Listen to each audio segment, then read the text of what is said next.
Chapter 2 partnership final accounts में necessary formats and table of adjustment. First of all necessary format में trading account, profit and loss account, profit and loss appropriation, capital account and balance sheet is to be prepare. ये chapter में से 11 mark का एक long question आएगा। इसमें ये 5 format हमें प्रिपेयर करने हैं, तो उसके अंदर जो जो डिटेल्स है उसको डिस्कस करते हैं। पहले ट्रेडिंग अकाउंट की शुरुआत होगी ओपनिंग स्टॉक से, उसके बाद आएगा purchase less purchase return, debit side of trading account, then purchase expenses. Purchase expenses में कैरेज इनवर्ड, डेम्यूरेज, दरमायो, खराजात, wharfage, lorry freight, airway charges, ये जो भी गुड्स परचेज करने के एक्सपेंसेस आएंगे। Production expenses like coal, gas, electricity, water, oil, grease consumed, wages, productive wages will be part of production expenses.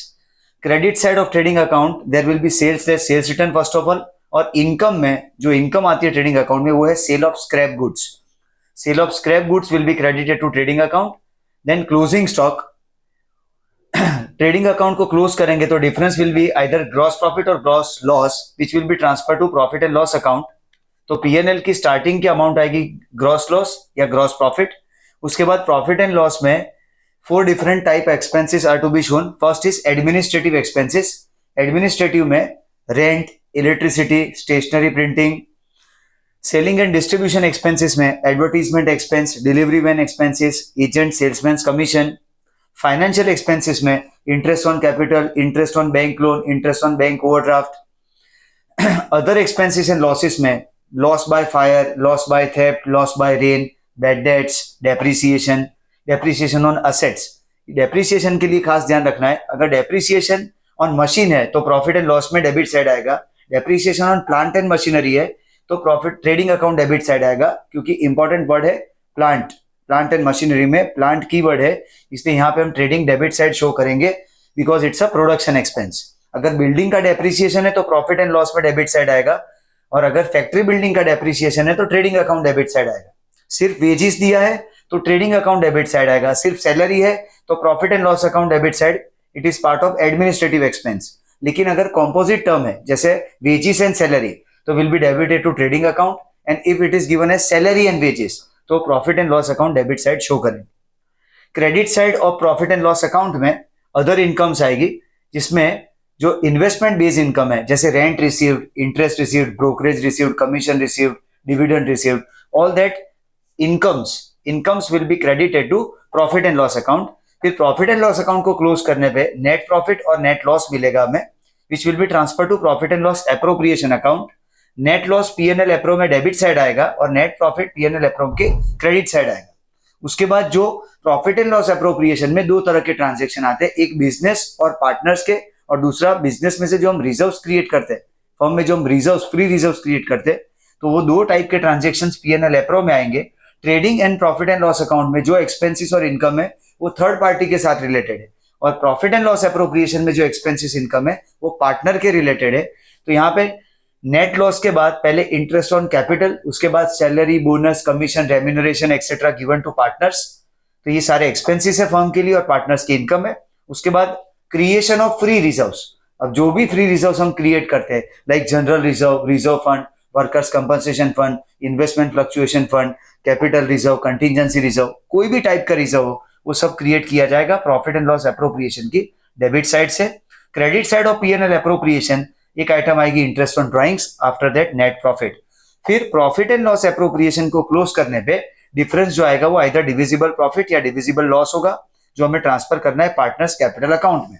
तो कैपिटल अकाउंट का फॉर्मेट इस तरह से रहेगा, उसमें क्रेडिट बैलेंस ही रहता है। Capital account always show credit balance. So first of all capital account की क्रेडिट साइड पे बाय बैलेंस ब्रॉट डाउन। उसके बाद जो जो पार्टनर के रिलेटेड इनकम है like interest on capital, salary, bonus, commission, remuneration, divisible profit, ये सब यहाँ पे क्रेडिट करेंगे। डेबिट साइड पे drawings, reduction of capital, interest on drawings and divisible loss will be shown. और उसके बाद डेबिट साइड पे जो हमें बैलेंस मिलेंगे कैपिटल अकाउंट की डेबिट साइड पे जो हमें बैलेंस मिलेंगे वो पार्टनर्स के क्लोजिंग कैपिटल होंगे, और वो सीधे बैलेंस शीट की लायबिलिटी साइड प्रेजेंट होगी। तो बैलेंस शीट के फॉर्मेट में आफ्टर कैपिटल जो भी फ्री रिजर्व्स अब तक हमने क्रिएट किए वो रिजर्व्स आएंगे। रिजर्व्स के बाद नॉन करंट लायबिलिटी में बैंक लोन जैसी कोई लायबिलिटी जो लॉन्ग टर्म के लिए है, और loan from any other financial institution आएगा। फिर करंट लायबिलिटी में जो less than 1 year time period के लिए जो लाइबिलिटी है, like creditors, cash credit, bank overdraft, outstanding expenses, income received in advance will be shown as a current liability. Asset side पे first part आएगा non current assets. Non current assets means assets which are acquired for a period more than 1 year. इसके अंदर दो part है, intangible and tangible. Intangible में आएंगे goodwill, patent, trademark, copyright, computer software etcetera. उसके बाद tangible assets में land, building, plant, machinery, furniture, fixtures, vehicles, ये सब शो करेंगे टेंजिबल एसेट्स में.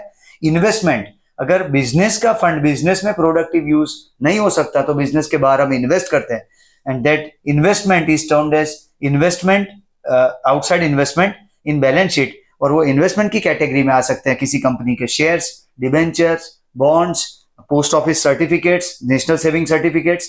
ये जो कोई भी इन्वेस्टमेंट है वो सब यहाँ इन्वेस्टमेंट के अंदर शो करेंगे. उसके बाद है करंट एसेट्स. करंट एसेट्स का holding period less than 1 year है, यानी 1 साल के अंदर अंदर उसका कन्वर्जन कैश में हो जाता है. वो सारी current assets like cash, bank balance, work in progress, raw material, finish goods, debtors, bills receivable, prepaid expense, accrued income, वो सब कुछ current assets and loan advances में शो करेंगे. दो एक्स्ट्रा आइटम है यहाँ पे, करंट अकाउंट के बैलेंसेस. ये करंट अकाउंट के बैलेंसेस पार्टनर्स के करंट अकाउंट के बैलेंसेस है. बाय चांस क्वेश्चन में यहाँ पे हमने एज्यूम किया है कि फिक्स कैपिटल अकाउंट मेथड है. अगर फ्लक्चुएटिंग कैपिटल मेथड है तो क्वेश्चन में ट्रायल बैलेंस में करंट अकाउंट के बैलेंसेस ऑलरेडी दिए गए. इसका मतलब ये होगा कि कैपिटल अकाउंट में कोई ऑल्टरेशन नहीं है. इन दैट सिचुएशन कैपिटल के बैलेंसेस सीधे balance sheet liability side present करेंगे, और ये जो सारे एडजस्टमेंट है like interest on capital, salary, bonus, commission, remuneration, interest on drawings, divisible profit, divisible loss, drawings, ये सब कुछ करंट अकाउंट में शो करेंगे. और करंट अकाउंट का डेबिट या क्रेडिट बैलेंस हो सकता है. इसलिए अगर करंट अकाउंट का डेबिट बैलेंस निकला, क्लोजिंग डेबिट बैलेंस आया, तो बैलेंस शीट असेट साइड आएगा. और अगर करंट अकाउंट का क्रेडिट बैलेंस आया पार्टनर का, तो वो हम लायबिलिटी साइड शो करेंगे. ये ध्यान रखना है. लेकिन करंट अकाउंट तभी ओपन होंगे जब fix capital method partners follow कर रहे हो, यानी क्वेश्चन में ट्रायल बैलेंस में स्पेसिफिकली करंट अकाउंट के बैलेंसेस दिए हो. अदरवाइज हमें कैपिटल अकाउंट ही ओपन करना है, और कैपिटल का always positive balance means credit balance ही होता है, जो कैपिटल अकाउंट की डेबिट साइड एक्सट्रैक्ट करके सीधा balance sheet liability side present किया जाता है. ये नेसेसरी फॉर्मेट्स है जिसमें हमें वो 11 मार्कर लॉन्ग क्वेश्चन के लिए ये 5 फॉर्मेट तैयार करने हैं.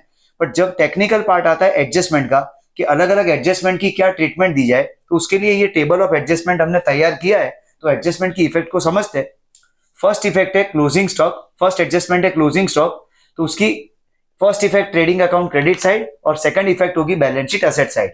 अब जहां पे हमने टिक किया है वो टिक का ये मतलब है कि अगर एडजस्टमेंट वाली आइटम ट्रायल बैलेंस में दी जाए तो उसकी एक ही इफेक्ट होगी, क्योंकि each aspect of trial balance is shown in final accounts only at one place. एक ही जगह पे बताया जाता है, क्योंकि ट्रायल बैलेंस की हर एक आइटम एक जगह पे आएगी. तो ये एडजस्टमेंट वाले आइटम्स, अगर एडजस्टमेंट वाले transaction by chance trial balance के अंदर प्रेजेंट कर दिए जाए तो वो कौन से एक लोकेशन पे आएंगे, उसके लिए यहाँ पे हमने टिक किया है. तो वो ध्यान रखना है. First closing stock, trading credit and balance sheet asset, but if given in trial balance तो only one effect balance sheet asset side आएगा. आउटस्टैंडिंग एक्सपेंस, अगर यानी कोई एक्सपेंस पे करना बाकी है तो एक्सपेंसेस के लिए हमारे पास लोकेशन है trading account and profit and loss account. तो ट्रेडिंग या प्रॉफिट एंड लॉस अकाउंट में debit side addition to respective expense, यानी जो भी पर्टिकुलर एक्सपेंस है, सैलरी, रेंट, इलेक्ट्रिसिटी, जो भी एक्सपेंस है उसमें प्लस करेंगे. अगर ट्रेडिंग का एक्सपेंस है लाइक वेजेस तो उसमें प्लस करेंगे. रेयर केस में अगर प्रॉफिट एंड लॉस एप्रोप्रिएशन का कोई एक्सपेंस है लाइक इंटरेस्ट ऑन कैपिटल या सैलरी बोनस ऑफ पार्टनर्स, तो उसमें प्लस करेंगे. यानी जो भी रिस्पेक्टिव एक्सपेंस है इधर ट्रेडिंग, प्रॉफिट एंड लॉस और पीएनएल एप्रोप्रिएशन में डेबिट साइड के रिस्पेक्टिव एक्सपेंस में ऐड करेंगे और balance sheet liability side show होगा. अगर प्रीपेड एक्सपेंस है तो वही 3 लोकेशन पे रिस्पेक्टिव एक्सपेंस में से माइनस करेंगे और बैलेंस शीट असेट साइड पे आएगा. अगर ट्रायल बैलेंस में दिया है आउटस्टैंडिंग एक्सपेंस तो सिर्फ लायबिलिटी में, ट्रायल बैलेंस में दिया है सिर्फ प्रीपेड एक्सपेंस तो बैलेंस शीट असेट साइड पे. रिसीवेबल इनकम यानी एक्रूड इनकम, तो उसके लिए अब इनकम में ज्यादातर चांसेस है प्रॉफिट एंड लॉस अकाउंट में, क्योंकि इनकम सारी प्रॉफिट एंड लॉस अकाउंट में आती है. Like dividend received, rent received, brokerage received, commission received, discount received, all this income on investment and business incomes is shown on credit side of profit and loss account. तो अगर कोई income मिलना बाकी है, receivable income है, तो profit and loss account की credit side पे addition to respective income, and second effect will be balance sheet asset side. If given in trial balance only one effect balance sheet asset side. Income received in advance, अगर कोई income जो profit and loss में हम credit करते हैं उसमें से कोई इनकम अगर हमने एडवांस में रिसीव किया है तो वो रिस्पेक्टिव इनकम में से प्रॉफिट एंड लॉस की क्रेडिट साइड पे माइनस करेंगे हम, और बैलेंस शीट लायबिलिटी साइड आएगा, यानी P&L credit side deduction from respective income and shown on the liability side of balance sheet if it is given in trial balance sheet liability side. Next is depreciation on asset. Depreciation on asset, तो check करना है हमें कि किस तरह की asset है, वो एसेट प्रोडक्शन में यूज होती है कि जनरल बिजनेस में यूज हो रही है, एडमिनिस्ट्रेशन में। तो अगर प्रोडक्शन के लिए यूज हो रहा है ऐसा एसेट है तो ट्रेडिंग अकाउंट डेबिट साइड उसका डेप्रिसिएशन जाएगा, like depre on plant and machinery, depre on factory building. और अगर जनरल एडमिनिस्ट्रेशन में वो एसेट यूज हो रहा है जैसे मशीन, मशीन, डेप्री ऑन बिल्डिंग, तो वो सब प्रॉफिट एंड लॉस की डेबिट साइड जाएगा, लाइक डेप्री ऑन फर्नीचर। तो ये सब P&L में डेबिट साइड जाएगा, यानी डेप्रिसिएशन के दो लोकेशन, अगर एसेट प्रोडक्शन में यूज हो रहा है तो ट्रेडिंग अकाउंट डेबिट साइड, और अगर एसेट जनरल एडमिनिस्ट्रेशन में यूज हो रहा है, मैनेजमेंट में यूज हो रहा है बिजनेस में, तो प्रॉफिट एंड लॉस में डेबिट साइड पे। पर सेकंड इफेक्ट होगी बैलेंस शीट में, रिस्पेक्टिव एसेट में से हम माइनस करेंगे। अब यहाँ पे ध्यान रखना है कि अगर डेप्रिसिएशन ट्रायल बैलेंस में दिया हो तो सिर्फ एक इफेक्ट देना है, पर वो इफेक्ट होगा जो भी एक इफेक्ट हम डिसाइड करते हैं आइटम की ट्रायल बैलेंस में, तो वो इफेक्ट उसके नेचर ऑफ अकाउंट के बेसिस पे डिसाइड होता है। ये जो 4 अकाउंट थे, like outstanding expense, prepaid expense, receivable income and income received in advance, ये चारों बैलेंसेस पर्सनल अकाउंट के थे, इसलिए वो liability side, asset side respectively balance sheet में है, क्योंकि बैलेंस शीट में असेट्स और पर्सनल अकाउंट्स ही आते हैं। ये स्टॉक जो था वो असेट था, इसलिए वो बैलेंस शीट असेट साइड आएगा अगर ट्रायल बैलेंस में दिया है तो। बट यहाँ पे अगर डेप्रिसिएशन दिया है ट्रायल बैलेंस में तो वो नॉमिनल है, उसका नेचर नॉमिनल है, तो वो प्रॉफिट एंड लॉस या ट्रेडिंग अकाउंट की डेबिट साइड आएगा, जो उसका एक्चुअल लोकेशन है। बाय चांस डेप्रिसिएशन क्वेश्चन में दिया हो ट्रायल बैलेंस में और एडजस्टमेंट में, दोनों जगह पे, तो याद रखे ट्रायल बैलेंस के डेप्रिसिएशन को रिस्पेक्टिव एसेट के अंदर एड बैक कर देना है, ताकि वो एसेट अपनी ओरिजिनल पोजीशन पे, बिफोर चार्जिंग डेप्रिसिएशन की पोजीशन पे आ जाए, और उसके बाद उस पर फ्रेश डेप्रिसिएशन चार्ज करना है। हो सकता है कि डेप्री के रेट को रिवाइज करना हो, इसलिए हमें कई बार एडजस्टमेंट में भी डेप्री दिया जाता है, और वो एसेट का डेप्री ट्रायल बैलेंस में भी होता है। इसका मतलब डेप्री ऑलरेडी चार्ज है और हमें उसके रेट को रिवाइज करना है, तो डेप्रिसिएशन को रिस्पेक्टिव एसेट में एडबैक करके एसेट की ओरिजिनल पोजीशन यानी बिफोर चार्जिंग डेप्रिसिएशन की पोजीशन तक पहले जाएंगे और फिर डेप्रिसिएशन चार्ज करके उसकी इफेक्ट को पास करेंगे। नेक्स्ट है adjustment bad debts and bad debts reserve का, जिसके लिए प्रॉफिट एंड लॉस की डेबिट साइड पे टेट फॉर्मेट तैयार होगा, bad debts reserve and bad debts reserve. TAAT format है जिसमें लास्ट वाली item BDR trial balance minus करेंगे, और उसकी दूसरी effect balance sheet asset side debtors में से bad debts minus, bad debts reserve minus. तो ये दो इफेक्ट देनी है, एक टेट फॉर्मेट और दूसरा बैलेंस शीट एसेट साइड। अगर डिस्काउंट रिजर्व ऑन डेटर्स हो, DRD का एडजस्टमेंट हो, तो प्रॉफिट एंड लॉस अकाउंट में डेबिट साइड पे अगेन यहाँ पे भी फॉर्मेट आएगा, लेकिन यहाँ पे TAT फॉर्मेट है, discount allowed trial balance, discount reserve on debtors adjustment and discount reserve on debtors trial balance. यहाँ पे भी DRDT जो है उसको माइनस करेंगे, और बैलेंस शीट में खास ध्यान रखना है ऑर्डर ब्रेक नहीं होना चाहिए यहाँ पे, क्योंकि पहले डेटर्स में से बैड डेट्स एडजस्टमेंट जाएगा, उसके बाद बैड डेट्स रिजर्व एडजस्टमेंट जाएगा, और उसके बाद जो नेट डेटर्स बचेंगे उसके ऊपर discount reserve on debtors apply किया जाएगा, क्योंकि डेटर्स में से पहले बैड डेट्स माइनस करने पे जो आते हैं वो डाउटफुल डेट्स है, और उस पे से BDR अप्लाई होता है, और BDR चार्ज करने के बाद जो आते हैं वो गुड डेटर्स है, और गुड डेटर्स जो टाइम पे पैसे चुकाते हैं वो ही डिस्काउंट, उनको ही डिस्काउंट अलाउ किया जाता है, तो उनके लिए discount reserve on debtors apply किया जाता है। तो बाय चांस क्वेश्चन में ये ऑर्डर ऑफ एडजस्टमेंट चेंज करके भी दिया हो तो भी हमें पास करते वक्त खास ध्यान रखना है, पहले बैड डेट्स फिर बैड डेट्स रिजर्व और उसके बाद डिस्काउंट रिजर्व ऑन डेटर्स आना चाहिए। नेक्स्ट एडजस्टमेंट है अनरिकॉर्डेड क्रेडिट परचेस। अब अनरिकॉर्डेड क्रेडिट परचेस है, इसलिए first effect trading account debit side addition to purchase, and second effect balance sheet liability side addition to creditors, क्योंकि इसकी entry होती है परचेस टू क्रेडिटर। तो trading debit purchase plus and balance sheet liability creditors plus. अगर unrecorded credit sales है तो इसकी entry होती है डेटर टू सेल्स, तो एक इफेक्ट ट्रेडिंग क्रेडिट में एडिशन टू सेल्स, और दूसरा आएगा balance sheet asset side addition to debtors. Unrecorded credit purchase return है, यानी परचेज रिटर्न यानी नेगेटिव हुआ, परचेज को माइनस करना है, तो first effect trading debit side deduction from purchase, और second effect balance sheet liability side deduction from creditors. यानी परचेज रिकॉर्ड करना बाकी है तो परचेज और क्रेडिटर में प्लस, परचेज रिटर्न रिकॉर्ड करना बाकी है तो परचेज और क्रेडिटर्स में से माइनस। अगर सेल्स रिकॉर्ड करना बाकी है, क्रेडिट सेल रिकॉर्ड करना बाकी है, तो डेटर्स में, सेल्स में और डेटर्स में दोनों में प्लस, और अगर sales return out of credit sales record करना बाकी है, अनरिकॉर्डेड है, तो डेटर्स में से माइनस और सेल्स में से माइनस। तो इस तरह से ये चारों adjustment purchase, sales, purchase return और सेल्स रिटर्न के याद रखने हैं, क्योंकि कई बार रेक्टिफिकेशन का एडजस्टमेंट पूछा जाता है कि एक बुक का ट्रांजेक्शन दूसरी बुक में चला जाए तो किस तरह से एंट्री पास की जाए। तो उसके लिए हमारे पास ये चारों बुक की एक्चुअल एंट्री का नॉलेज होना जरूरी है, तभी हम इस तरह के रेक्टिफिकेशन एंट्री कर सकते हैं। जैसे यहाँ पे purchase return recorded to sales book बोला गया है, यानी परचेज रिटर्न का ट्रांजेक्शन गलती से सेल्स बुक में चला गया है, तो हमें पहले सेल्स में से हटाना है और फिर परचेज रिटर्न की एंट्री पास करनी है।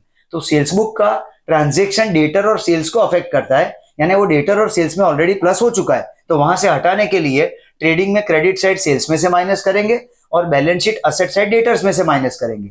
ये माइनस करने की वजह से ट्रांजेक्शन एलिमिनेट हो जाएगा, फिर उसकी एक्चुअल एंट्री पास करेंगे। तो यहाँ पे हमें रिकॉर्ड करना है परचेज रिटर्न, तो परचेज में से माइनस करेंगे और क्रेडिटर्स में से माइनस करेंगे। तो इस तरह से ये जो रेक्टिफिकेशन एंट्रीज आएगी, जो एक बुक का ट्रांजेक्शन दूसरी बुक में चला गया है, उनकी हर एक ट्रांजेक्शन की चार चार इफेक्ट आएगी। तो पहले हमें जो रॉन्ग बुक में चला गया है वहां से उसको कैंसल आउट करना है और करेक्ट बुक में उसकी एंट्री को प्लेस करना है। दूसरा ट्रांजेक्शन दिया गया कि sales return is recorded to purchase book, यानी परचेज बुक में वो गलती से चला गया, तो परचेज में से हटाने के लिए ट्रेडिंग में डेबिट साइड परचेज में से माइनस करेंगे और balance sheet liability side creditors में से माइनस होगा। और फिर सेल्स रिटर्न को रिकॉर्ड करने के लिए ट्रेडिंग क्रेडिट साइड सेल्स में से माइनस करेंगे और balance sheet asset side debtors में से माइनस होगा। फिर नेक्स्ट है 15 नंबर में, credit purchase is recorded to sales book. Credit purchase का ट्रांजेक्शन है गलती से सेल्स बुक में चला गया, सेल्स बुक में गया यानी वो डेटर्स में प्लस हुआ और सेल्स में प्लस हुआ है, तो पहले उसे वहां से हटाने के लिए ट्रेडिंग क्रेडिट साइड सेल्स में से माइनस करेंगे और balance sheet asset side debtors में से माइनस करेंगे।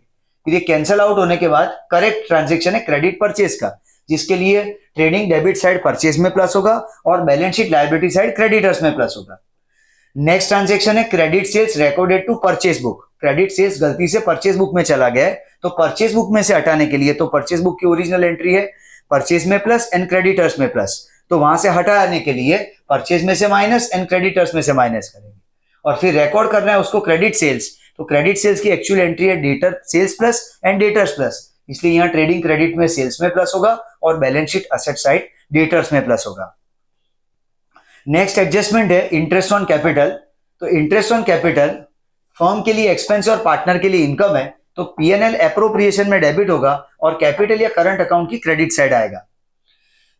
अगर interest on capital trial balance में दिया है तो एक ही इफेक्ट आएगी पीएनएल एप्रोप्रिएशन में debit side. Interest on drawings अगर दिया है तो प्रॉफिट एंड लॉस एप्रोप्रिएशन की क्रेडिट साइड और कैपिटल या करंट अकाउंट की डेबिट साइड आएगा। और एक ही इफेक्ट देनी है अगर, यानी ट्रायल बैलेंस में दिया है तो प्रॉफिट एंड लॉस एप्रोप्रिएशन में क्रेडिट साइड आएगा। Salary given to partners is debited to profit and loss appropriation and credited to capital or current account. If given in trial balance, only P&L appropriation debit side. Interest on credit balance of current account, अगर partners के current account है fix capital method में और उनके credit balance पे interest देना है, तो it is also an expense for the firm just like IOC and salary bonus, तो वो भी प्रॉफिट एंड लॉस एप्रोप्रिएशन में डेबिट साइड आएगा।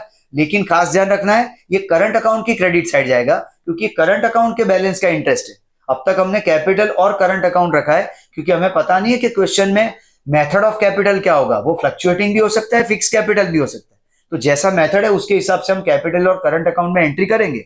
But specifically interest on balance of current account, तो ऑब्वियसली करंट अकाउंट एग्जिस्ट कर रहे हैं तो करंट अकाउंट में ही जानी चाहिए उसकी इफेक्ट, इसलिए interest on credit balance of current account debited to profit and loss appropriation and credited to partners current account. लेकिन अगर उल्टा केस है कि interest on debit balance of current account is to be charge, तो profit and loss appropriation की credit side आएगा और current account में डेबिट साइड जाएगा। इंटरेस्ट ऑन लोन, अच्छा ये जो भी एडजस्टमेंट हम कर रहे हैं IOC, IOD, salary, interest on credit balance, debit balance, ये सब में अगर क्रेडिट, ये सारी आइटम्स अगर ट्रायल बैलेंस में दी गई है तो उसकी सिर्फ एक effect profit and loss appropriation में रिस्पेक्टिव साइड डेबिट या क्रेडिट साइड पे आएगा। उसके बाद है इंटरेस्ट ऑन लोन। अब लोन दो तरह का होता है, loan given by partner to firm and loan given by partner to firm. Loan given by partner to firm and loan given by firm to partner, ये दो तरह के लोन के ट्रांजेक्शंस है। अगर पहला है loan given by partner to firm, तो ये फर्म के लिए बोरोड लोन हुआ इसके ऊपर इन एब्सेंस ऑफ इंफॉर्मेशन 6% पर annum interest is allowed to partner. लेकिन इसकी एंट्री में ध्यान रखना है कि ये just like other financial expense, हम फाइनेंशियल एक्सपेंसेस को हमेशा प्रॉफिट एंड लॉस अकाउंट की डेबिट साइड शो करते हैं, like interest on capital, interest on loan. अगर बैंक से लोन लिया है या फाइनेंशियल इंस्टीट्यूशन से लोन लिया है तो वो यहाँ पे प्रॉफिट एंड लॉस में डेबिट साइड आता है। तो सेम वे ये भी एक लोन लिया है, बट ये लोन इंटरनल सोर्स से, पार्टनर से लिया है, तो एक्सपेंस तो फर्म के लिए फाइनेंशियल एक्सपेंस ही है, इसलिए ये प्रॉफिट एंड लॉस अकाउंट की डेबिट साइड आता है। ध्यान रखना है कि ये loan given by partner to firm का जो इंटरेस्ट है वो प्रॉफिट एंड लॉस में डेबिट साइड आएगा, और बैलेंस शीट की लायबिलिटी साइड पे either addition to loan show करेंगे या तो सेपरेट डिस्क्लोज करेंगे। Interest on loan given by firm to partner, अगर रिवर्स लोन है यानी फर्म के लिए ये एडवांस लोन है, फर्म ने लोन एडवांस किया है पार्टनर को, तो उस पर इंटरेस्ट फर्म को मिलेगा जो फर्म के लिए इनकम है, तो profit and loss account credit side आएगा और बैलेंस शीट असेट साइड जाएगा। लेकिन ध्यान ये रखना है कि जो 6% पर एनम की प्रोविजन है वो सिर्फ interest on loan given by partner to firm में एप्लीकेबल है। रिवर्स लोन जो है कि loan given by firm to partner, उसमें कोई मैंडेटरी प्रोविजन नहीं है, इसलिए कंफ्यूजन नहीं होना चाहिए। 6% पर एनम इंटरेस्ट इज अलाउड और only and only on loan given by partner to firm, 6% पर एनम। उसके बाद नेक्स्ट एडजस्टमेंट में ट्रांसफर टू जनरल रिजर्व है। अगर कोई भी रिजर्व में हमने ट्रांसफर किया है करंट ईयर में, यानी प्रॉफिट एंड लॉस एप्रोप्रिएशन में से कोई रिजर्व हमने जो क्रिएट किए, general reserve, reserve fund, workers compensation reserve, investment fluctuation reserve, capital reserve, contingency reserve, ऐसे कोई भी रिजर्व हमने जो क्रिएट किए तो पीएनएल एप्रोप्रिएशन में डेबिट साइड आएगा, और उसकी second effect balance sheet liability side. अगर रिजर्व ऑलरेडी ओपन है तो उसमें एडिशन के तरह शो करेंगे, और अगर ऑलरेडी ओपन नहीं है तो उसका सेपरेट डिस्क्लोजर आएगा। जो भी रिजर्व क्रिएट हुआ है वो बैलेंस शीट लायबिलिटी साइड पे आएगा। कमीशन पेएबल टू पार्टनर, अगर कमीशन पे करना है पार्टनर को तो ये भी एक नॉर्मल एक्सपेंस है फर्म के लिए, इसलिए प्रॉफिट एंड लॉस एप्रोप्रिएशन में डेबिट होगा और कैपिटल और करंट अकाउंट में क्रेडिट किया जाएगा। Amortisation of intangible asset, next adjustment है amortisation of intangible assets like goodwill, patent, trademark, copyright. Amortisation एक तरह से reduction in the value of intangible assets है। जैसे हम टेंजिबल एसेट्स में डेप्रिसिएशन चार्ज करते हैं, वैसे इंटेंजिबल एसेट्स को अमोर्टाइज किया जाता है। यहाँ पे वर्ड अमोर्टाइज आता है और टेंजिबल एसेट्स में वर्ड आता है depreciation. As a matter of prudence ये प्रैक्टिस है कि intangible assets are to be written off from the books of accounts, क्योंकि ये इंटेंजिबल एसेट्स को हम परचेज करके लाए और ये इंटेंजिबल है, इसलिए इसकी जो रीसेल है प्राइस यानी जो वैल्यू है, मार्केट वैल्यू है, वो प्रिडिक्टेबल नहीं है। इसलिए as a matter of prudence इस एसेट्स को धीरे धीरे बैलेंस शीट में से रिड्यूस कर देना है, राइट ऑफ कर देना है। इसलिए अमोर्टाइज करने के लिए रिस्पेक्टिव एसेट में से माइनस करेंगे बैलेंस शीट एसेट साइड पे, और profit and loss account debit side just like normal expense उसको शो करेंगे।